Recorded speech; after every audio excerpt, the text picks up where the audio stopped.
बीड नगर परिषदेच्या निवडणुकीचा बिगुल वाजलेला आहे. आरोप प्रत्यारोपांची राळ उठलेली आहे. अनेकदा महिलेला संधी दिल्याच्या नंतर, नगराध्यक्षपदाची महिलेला संधी दिल्यानंतर त्या ठिकाणी पुरुषांची मक्तेदारी होते. परंतु भाजपाने एका सुशिक्षित महिलेचा चेहरा मैदानात उतरवला आहे. डॉक्टर ज्योती रवींद्र घुमरे या बीडच्या प्रसिद्ध भूलतज्ञ आहेत. त्यांचे पती प्रसिद्ध कान नाक घसा तज्ज्ञ आहेत. त्यांचा जनसंपर्कही मोठ्या प्रमाणावर आहे. गेल्या अनेक वर्षापासून ते बीड शहरात वास्तव्यास आहेत. बीडच्या सगळ्या समस्याची त्यांना जाण आहे. एक सुशिक्षित नेतृत्व या निमित्तानं आपण निवडणुकीच्या रिंगणात पाहतोय. आपण आज त्यांच्यासोबत चर्चा करणार आहोत. बीडचं त्यांचं विकासाचं व्हिजन काय असणार आहे, बीडच्या समस्या कुठल्या आहेत, त्या कशा पद्धतीने सोडवणार आहेत, याविषयी आपण त्यांच्याशी चर्चा करणार आहोत. मॅडम नमस्कार. कार्यक्रमच्या या राजकीय कट्ट्यामध्ये तुमचं स्वागत आहे.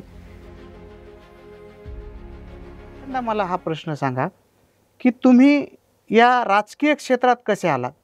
म्हणजे आतापर्यंत तुम्ही रुग्णांना भूल देत होता, त्यांचं आरोग्य ठीकठाक करत होता. आता बीडचं आरोग्य ठीक करण्यासाठी तुम्हाला या राजकीय रिंगणात यावं लागलंय. तुमचं काय व्हिजन असणार आहे या सगळ्या ह्याच्या? देशाचे पंतप्रधान नरेंद्रजी मोदी, राज्याचे मुख्यमंत्री देवेंद्रजी फडणवीस, आपल्या लोकनेत्या पंकजाताई मुंडे, आपले बीडचे युवा नेतृत्व योगेश भैया क्षीरसागर, सारिकाताई क्षीरसागर यांच्यामुळे मला ही भाजपाची उमेदवारी मिळालेली आहे. आणि भाजपाचा हा एकच एजेंडा असतो, विकास. आणि त्या विकासाच्या नावावरच आणि मला हे भाजप म्हणजे विकास, आणि त्याच्यामुळेच मी ही उमेदवारी स्वीकारलेली आहे. आणि आपण विकास करू. एवढे दिवस तर आम्ही आरोग्य सेवा केलेलीच आहे, आणि आणखीन या माध्यमातून समाजसेवा करण्याची एक संधी मिळाली म्हणून मी यामध्ये उतरलेली आहे. बरोबर आहे. तुम्ही विकास म्हणून याच्यामध्ये उतरलाय. बीड समोर आणि खूप सारे काही प्रश्न आहेत. गेल्या 30-40 वर्षात बीडचा विकासही भरपूर झाला आहे, पण जशी शहराची लोकसंख्या वाढते तसे प्रश्नही निर्माण होत आहेत. म्हणजे तो सांडपाण्याचा प्रश्न असेल, घनकचऱ्याचा व्यवस्थेचा प्रश्न असेल, किंवा आणखी कुठलेही प्रश्न असतील, सगळ्यात पहिला प्रश्न कुठला आहे तुमच्यासमोर की हा प्रश्न माझ्या दृष्टीने खूप महत्त्वाचा आहे ना, हा सोडवला पाहिजे? पाणी पुरवठा. पाणी पुरवठ्यामध्ये काय तुम्हाला अपेक्षित आहे? नेमकं काय? म्हणजे सध्याचं जे पाणी आहे ते 15-15 दिवसाला येतं. पाऊस पडलेला असला, तलाव भरलेले असले तरी पाणी पुरवठा व्यवस्थित होत नाही आणि अवेळी पाणी येतं. आता मी पण स्वतः घरामध्ये पाणी आल्यावर पिण्याच्या पाण्यासाठी, काही गोष्टींसाठी नळाचं पाणी लागतं, तर ते भरण्यासाठी पहाटे 5 वाजता पाणी येतं. तर नियोजित एक पाणी पुरवठा करू आणि दर 1-2 दिवसाला पाणी सोडण्याचा प्रयत्न करू, जे की आता 15-15 दिवसाला येते. एक मेन नळ योजना व्यवस्थित करण्याचा आम्ही प्रयत्न करू. म्हणजे एक गृहिणी पाण्याचा प्रश्न उत्तम प्रकारे समजू शकते की नेमका काय महिलांना काय त्रास होत आहे. तर एक बीडकरांनाही अपेक्षा आहे की पाण्याचा प्रश्न मार्गी लागला तर चांगल्या पद्धतीने म्हणजे समस्या सुटल.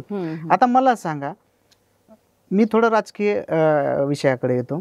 ज्या दिवशी बीडची जागा अनुसूचित जाती महिलेसाठी नगराध्यक्ष म्हणून सुटली होती, त्या दिवशी तुमच्या मनात असं काही आलं होतं का की आपण ट्राय केला पाहिजे नगराध्यक्ष पदासाठी? तसा तुमच्याकडं कोणी म्हणजे विचारणा केली होती का?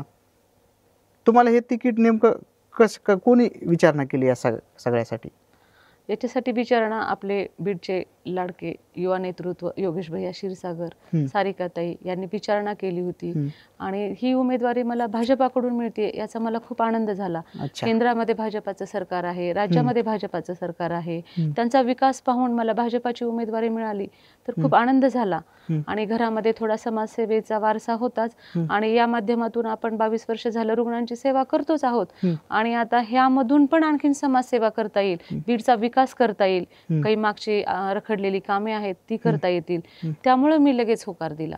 आणि यांच्यासोबत अगोदर काम केलेलंच आहे, वैद्यकीय दृष्ट्या हे आमचे कलिग्जच आहेत, योगेश भैया आणि सारिकाताई, त्यांच्यासोबत काम केलेलं आहे. समविचारी लोकांसोबत काम केल्यावर, सुशिक्षित वर्गासोबत काम केल्यावर त्याचा विकासच होतो. त्यामुळं एक स्वच्छ, सुंदर, सुरक्षित आणि आरोग्यदायी हरित बीड देण्याचा हा माझा प्रयत्न राहील. ओके. बीडची जनता तुम्हाला उद्याच्याला नगराध्यक्ष म्हणून पाहते, भावी नगराध्यक्ष म्हणून पाहते. पण त्यापूर्वी, तिकडे जाण्यापूर्वी मी आता थोडंसं पाठीमागं जातो. मला लोकांनाही हे जाणून घ्यायचं आहे, आम्हालाही जाणून घ्यायचं आहे की तुमचा नेमका हा प्रवास कसा झाला आहे की राजकारणात तुम्ही आलाय इथपर्यंत. आज राजकारणात आला तिथून माहिती आहे, पण असं विद्यार्थी दशेत कधी नेतृत्व करण्याची संधी मिळाली, कधी प्राथमिक शाळेत असताना तुम्ही असं काही संधी घेतली या सगळ्या गोष्टींची, किंवा महाविद्यालयीन शिक्षण घेत असताना असं काही केलंय, हे जरा आम्हाला जाणून घ्यायचं आहे. शाळेपासूनचा महाविद्यालय स्तरापर्यंतचा प्रवास सांगा मला कसा आहे तुमचा. माझं लातूर माहेर आहे. लातूर हे शिक्षणाचंच माहेरघर आहे. ओके. तिथून माझं 11वी-12वी पर्यंतचं शिक्षण पूर्ण झालं. त्याच्यानंतर मी MBBS ची डिग्री स्वामी रामानंद तीर्थ रुरल मेडिकल कॉलेज अंबाजोगाई इथून घेतली. आणि माझं जे पोस्ट ग्रॅज्युएटचं शिक्षण आहे ॲनेस्थेशियाचं, भूलतज्ञाचं, ते मी आपलं भारतातील नंबर 1चं college KEM King Edward Memorial College KEM हॉस्पिटलमधून मला ती पदवी मिळालेली आहे.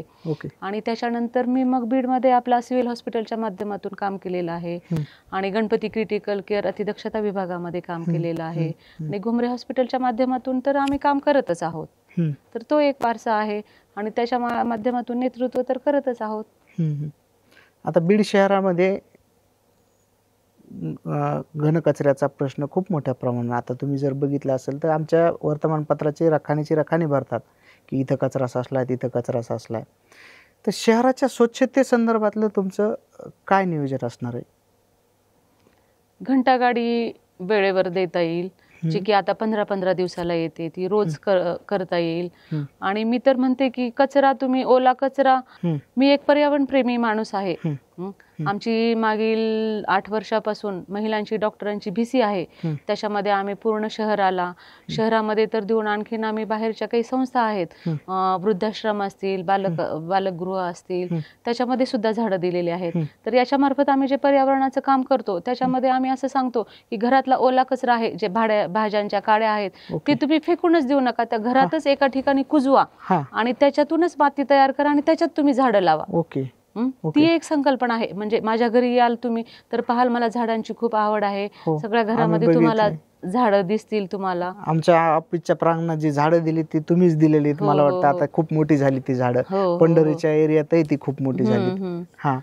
तर आम्ही त्याच्या माध्यमातून काम करू आणि तुम्ही बीडवासियांनी पण त्याला प्रोत्साहन द्यायला पाहिजे. तर ते तसं काम करू आपण. आता बीड शहरातला आणखी एक महत्वाचा प्रश्न आहे की इथं मोकाट कुत्री, मोकाट जनावरं यांनी रस्त्याचा पूर्णपणे ताबा घेतलाय. तर ह्या लोकांच्या खूप आयुष्याशी निगडीत समस्या आहेत. रस्त्यानं वाहन सुद्धा चालवता येत नाही. म्हणजे गेल्या 4 वर्षात तर ही समस्या गंभीरच झाली आहे.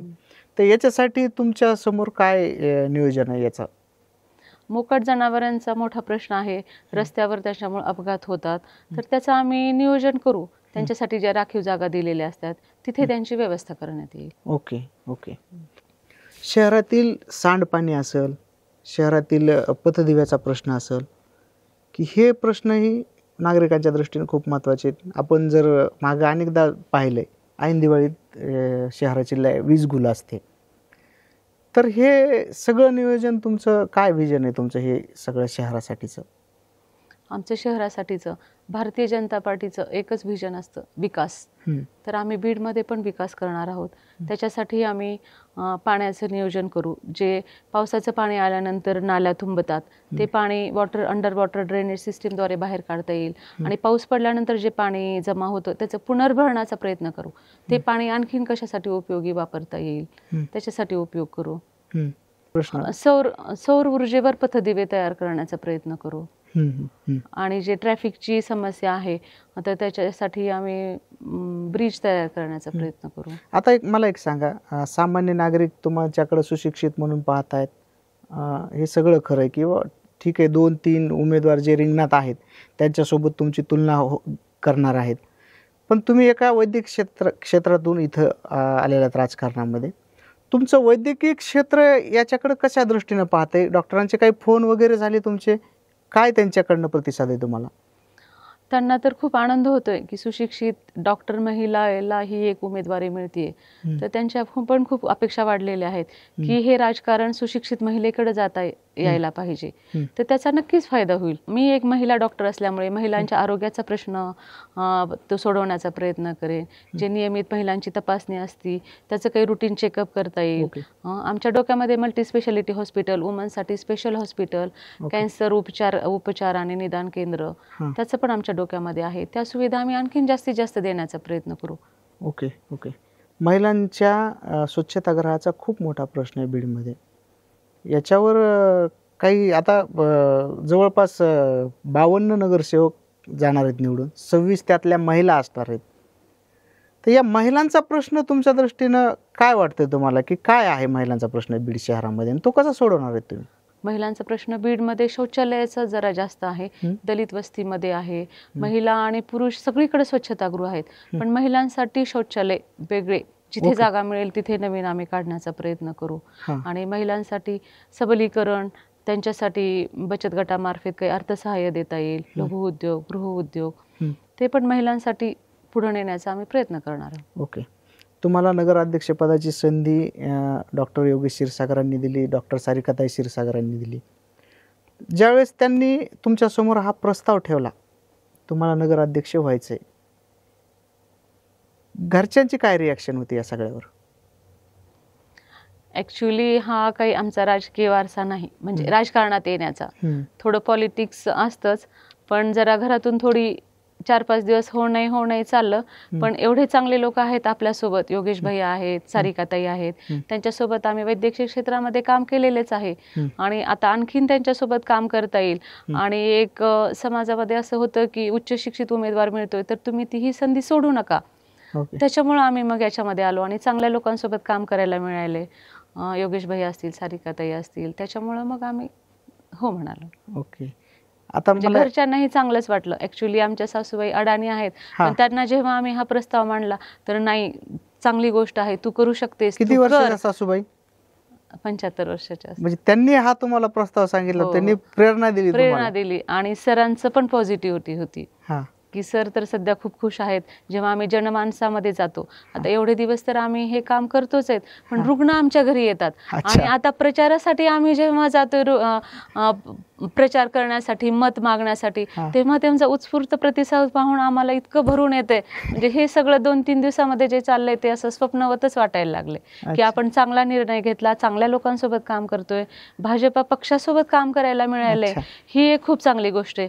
कुणालाही विचारलं कोणत्या पक्षाकडून, भाजप, अरे मग तू निवडून येणार, अशी एक भावना येते. त्याच्यामुळं आम्ही सध्या खूप खुश आहोत. बीडमध्ये मी जो माहिती घेतली आहे, म्हणजे मला तर माहिती तुम्ही आमच्या परिसरात येऊन झाडं वगैरे लावली होती, अशी किती प्रकारे किती झाडं लावली आहेत तुम्ही सगळ्या बीड शहरामध्ये, किंवा काय हे केलं तुम्ही, झाडाचा काय विषय तुमचा हा सगळा? आमचा हा महिला डॉक्टरांचा एक भिशीचा ग्रुप आहे, जो की भिशी आपण कशासाठी सगळ्या पूर्ण महिला डॉक्टर आहेत बीड शहरातल्या का जिल्ह्यातल्या? नाही, बीड शहरातल्या. आणि ज्या आमच्या सोबत जोडू शकतात त्या पण येऊ शकतात. की आम्ही 8 वर्ष झाले एक झाडांची बीसी चालवतो. बीसी म्हणजे आपण एक ठराविक रक्कम जमा करतो आणि ती आपल्यासाठी उपयोग करतो, पण ती बीसी आम्ही पर्यावरणासाठी उपयोगी करतो. ते पैसे आम्ही दर वर्षाला जमा करतो आणि त्या माध्यमातून सगळीकडे झाडे लावण्याचा प्रयत्न करतो. बीड शहरामध्ये लावलेले आहेत, बीड शहराच्या बाहेर वृद्धाश्रम असतील, बालसंगोपन केंद्र असतील, अंध मुलांच्या ज्यासाठी शाळा असतील, त्यांच्यासाठी पण आम्ही 1.5 लाखापर्यंत झाडं दिलेली आहेत. आणखीन आमचा पुढे देण्याचा म्हणजे ही कंटिन्यूच आहे बीसी. म्हणजे बीड शहरामध्ये तर रस्त्याच्या दुतर्फा झाडं लावलेली आहेत आणि आपल्या कार्यारंभामध्ये पण येताना आम्ही झाडं दिलेली आहेत. ते पाहून तर मला खूप छान वाटलं. छान संगोपन पण केलेलं आहे तुम्ही, असा आमचा मानस. किती झाडं लावली असतील तुम्ही अंदाजे 8 वर्षामध्ये? 1-1.5 लाखापर्यंत लावलेली आहे. 1 ते 1.5 लाख झाडं लावली तुम्ही? कुठल्याही आणि लावले आणि सोडून दिले असं नाही केलं, त्याचं संगोपन पण करतो आम्ही. आमच्याकडे एक टँकर आहे, त्या टँकरने माणूस पाणी घालतो, त्याला दर महिन्याला पगार दिला जातो. हे सगळं आम्ही करतो.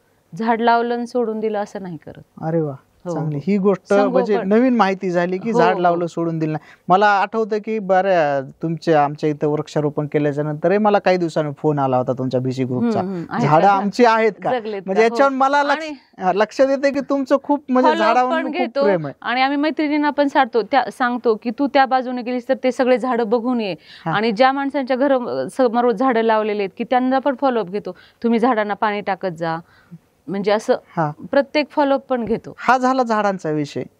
याच्या व्यतिरिक्त सामाजिक कार्यामध्ये तुमचा सहभाग कसा राहिला बीडकरांना जरा सांगा, की आपल्या म्हणजे कुठली सामाजिक कामं केली आहेत तुम्ही? वैद्यकीय व्यवसाय हा तर काय रुग्णसेवेचा विषय आहेच आहे, तो तुमचाच हे, पण त्याच्या व्यतिरिक्त काय सामाजिक कार्य केलेली आपण एकदा बीडकरांना सांगा. सामाजिक कार्य म्हणजे रुग्णसेवा तर ती आलीच त्यांच्या, आणि एका हाताने केलेलं दान दुसऱ्या हाताला कळवणे असं म्हणतात. तर आम्ही गरजू आर्थिक ज्या मुलांची कमजोरी आहे त्यांना आम्ही अर्थसहाय्य स्कॉलरशिप देण्याचा प्रयत्न करतो. ओके. आणि आमच्या हॉस्पिटलमध्ये जे पेशंट असतील हा. ते उपाशी कधीच राहणार नाहीत ओके. याचा आम्ही प्रयत्न करतो. रोज आमच्या घरी नाश्ता होतो, जे की सगळ्या पेशंटलाही दिला जातो. ज्यांचा डबा आला नाही त्या पेशंटला आम्ही वरून जेवण दिलं जातं. अरे वा. ही काही सांगण्याची गोष्ट नव्हती, पण तुम्ही विचारली म्हणून मी सांगली. नाही, डॉक्टरांकडे बघण्याचा दृष्टिकोन कसा असतो की हे खूप पैसे फीस आकारतात, पैसे घेतात, नाही, नाही. पण एक कुठंतरी पहिल्यांदा समोर येते की एखादा डॉक्टर असाही आहे की तो आपल्या स्वतःच्या घरून जेवण बनवतो रुग्णांना देतो. म्हणजे हे आमच्या तरी ऐकण्यात हे पहिल्यांदा असं आलंय. तुम्ही घरी स्वतः येऊन पहा, एक पेशंट म्हणून पहा, मग तेव्हा तुम्हाला कळेल. मग आता तुम्हाला नगराध्यक्ष झाल्याच्या नंतर मग सगळ्या बीडकरांची भूक कधी भागवावी लागेल? आनंद आहे आम्हाला त्याच्यामध्ये, ते आमचं अहोभाग्य समजेन मी त्यासाठी. आता मला आता मुलाखतीच्या शेवटाकडे येतो. मला एक सांगा, आता शेवटचा प्रश्न विचारतो मी. आणि बीडकरांनी तुम्हाला जे की बीडमध्ये राष्ट्रवादीच्या घड्याळ चिन्हावर उमेदवार उभे आहेत, MIMचे उमेदवार उभे आहेत, आणखी तुतारीच्या चिन्हावर पण उमेदवार उभे आहेत, आणि तुम्ही भाजपच्या चिन्हावर उभे आहात कमळाच्या. तर बीडकरांनी ह्या 4-5 उमेदवारांमध्ये तुम्हालाच मत का द्यावं? बीडवासियांनी फक्त भारतीय जनता पार्टीला पाहायला पाहिजे. हं. जे केंद्र सरकारमध्ये नरेंद्रजी मोदींनी दाखवलेला आहे विकास करून, फडणवीस साहेबांनी दाखवलेला आहे, म्हणजे ते गल्ली ते दिल्लीपर्यंत जो विकास झालेला आहे तो आम्ही विकास करण्याचा प्रयत्न करू. भाजपा म्हणजेच विकास, हे आम्ही समीकरण बीडकरांना दाखवून देऊ. म्हणजे आमच्याकडे जर सत्ता दिली तुम्ही, भाजपा पक्षाला जास्तीत जास्त मतांनी निवडून दिलं तर बीडचा कायापालट झालेला दिसेल तुम्हाला. तर हेच एक आमचं ध्येय आहे. तर बीडवासियांनी फक्त आणि फक्त कमळालाच मतदान करावं आणि फक्त विकासाकडे पाहावं. स्वच्छ, सुंदर, सुरक्षित, आरोग्यदायी आणि हरित बीड देण्याचा आम्ही प्रयत्न करू. एवढंच एक विजन समोर ठेवून आम्ही या निवडणुकीमध्ये उतरलेलो. ओके. तर या होत्या डॉक्टर ज्योती रवींद्र घुमरे यांनी बीडकरांना एक विनंती केली आहे की स्वच्छ, सुंदर, हरित बीडसाठी भाजपच्या कमळाला मत द्या. बघूया आपण नागरिक त्यांचं हे आव्हान कितपत स्वीकारतात, आणि येणाऱ्या 3 तारखेला हे सगळं आपल्या समोर दिसूनच येणार आहे. धन्यवाद.